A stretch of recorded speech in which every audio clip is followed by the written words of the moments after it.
જામનગરમાં સંબંધીના દીકરાએ જ એક પરિવારના ઘરે તોડફોડ કરીને આતંક મચાવતા ચકચાર મચી। જામનગર શહેરના દિગ્વિજય પ્લોટ વિસ્તારમાં મળદપીરની દરગાહ નજીક રહેતા એક પરિવારના ઘર પર તેના સંબંધીના છોકરાએ સામાન્ય બાબતમાં અન્ય બે શખ્સો સામે મળી તોડફોડ કરી આતંક મચાવતા ચકચાર મચી છે। તોડફોડની ઘટનાના સીસીટીવી ફૂટેજ સામે આવ્યા છે। આ મામલે 3 શખ્સો સામે પોલીસ ફરિયાદ નોંધાવતા પોલીસે વધુ તપાસ હાથ ધરી છે।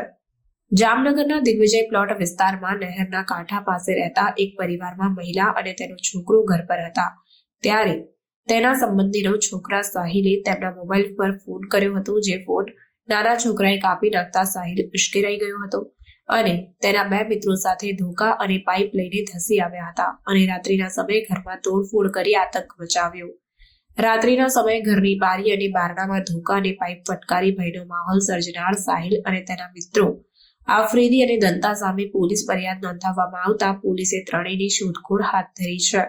આરોપીઓએ ઘરનો દરવાજો બંધ હોવાના કારણે ઘરની કાચની બારી તોડી બારીમાંથી છરીનો ઘા કરેલ તેમજ ઘરમાં પડેલ મોટરસાયકલમાં પણ ધોકા મારી નુકસાન કર્યું હતું અને જાનથી મારી નાખવાની ધમકી આપી હતી।